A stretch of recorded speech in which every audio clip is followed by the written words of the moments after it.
एक बादशाह का वजीर सी ते उन्होंने तकरीबन ना कोई 40 साल हो गए बादशाह की नौकरी करदे। तो उन्हें सोचा मैं वडेरा हो गया हुण मैनू ना कोई याददाश्त कमज़ोर हो गई, कोई चीज़ां भुलन लग पईयां। उन्हें कहो ना हो कल नूं बादशाह किसी गलती की सज़ा देवे। मतलब बादशाह को गया, बादशाह सलामत मैं वडेरा हो गया, मैनू तुसीं रिटायर कर दो, मैं नौकरी नहीं करना चाहता। बादशाह ने आख्या नहीं तेनों मैं छुट्टी नहीं देनी, तू नौकरी करदे ही रहना मेरी। मुलाजम सी, बादशाह का वजीर भी सी, लेकिन वह नहीं ना कर सकिया। बादशाह ने जो आख्या उन्हें मान लिया। उन्हें आख्या जी ठीक है। पर यह भी जी गल का उन्होंने डर सी, गल उ खीर हुई ओदी। बादशाह का दस्तूर से भी उन्हें ना कोई शिकारी कुत्ते रखे सन, जिहदे कोल कोई गलती होंदी सी उन्हें कुत्तियां अगे सुट दिंदा सी। उहदा शौक सी, कई बादशाह ने शौक नाल बड़े बड़े जानवर पाले हुंदे ने, जंगली दरिंदे इस तरह।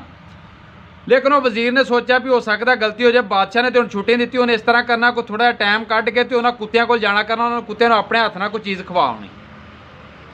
उस वजीर की कोई किस्मत इस तरह से कि जिहड़ी गल दा उन्होंने डर से, कई बार इंज हुंदा कि बंदा जिहड़ी चीज़ तो ज़्यादा डरदा ना तो अक्सर हो जाती है। उन्होंने डर से कोई गलती हो गई। बादशाह ने आख्या इन्हूं कुत्तियां अगे सुट दिओ। जो उस वजीर नूं कुत्तियां अगे सुटिया तो कुत्ते खाण की बजाय जिहड़े हर किसी नूं खा जाते सन, बादशाह कोल खलो के मज़े लैंदा सी, उहदे पैर चट्टण लग पे।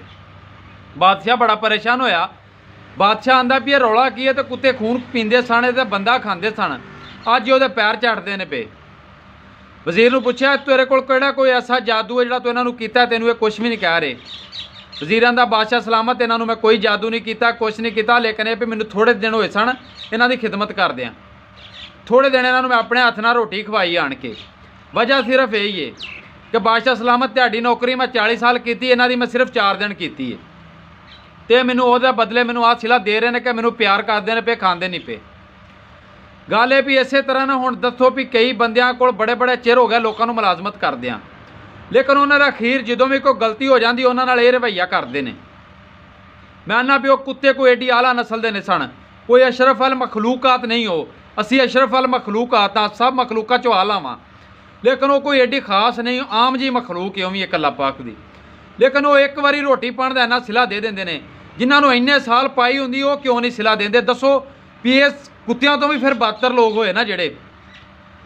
तो मैं उन्होंने लोगों को भी दसना चाहना भी कई लोग साडे भरा जो कोई इस तरह नौकरी चो कढ़ दिंदा, कोई सज़ा दिंदा ना, तो बड़ा गुस्सा करते हैं, परेशान हो जाते हैं।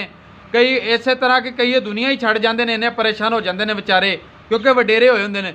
उन्होंने दसना चाहना कि अल्लाह पाक की ज़ात, एक बच्चा लाचार दुनिया ते हुंदा, कमज़ोर हुंदा, लेकिन वो पैदा होने तो पहले वो खुराक दुनिया ते आ जाती है। और जिहड़ी ज़ात है ना बड़ी गफूरो रहीम है। वो अगर तुहाडा एक रस्ता बंद कर दी है ना, तो उस तो पहलों तुहाडे वास्ते बेहतर रस्ते का इंतखाब कर दी है, तुहाडे वास्ते बेहतर रस्ता खोल दी है, उस तो बाद तुहाडा रस्ता बंद किया जाता वे। दिल छोटा ना करया करो, उस ज़ात ते तुसीं यकीन रखिया करो, इंशाअल्लाह वो हर कदम तुहाडे नाल है। ते बाकी मेरी दुआ है कि अल्लाह पाक कभी भी किसी मेरे भरा नूं जिंदगी च कोई भी दुख ना पहुँचावे, हर कोई खुश रहे, हसदे रहो ते वसदे रहो।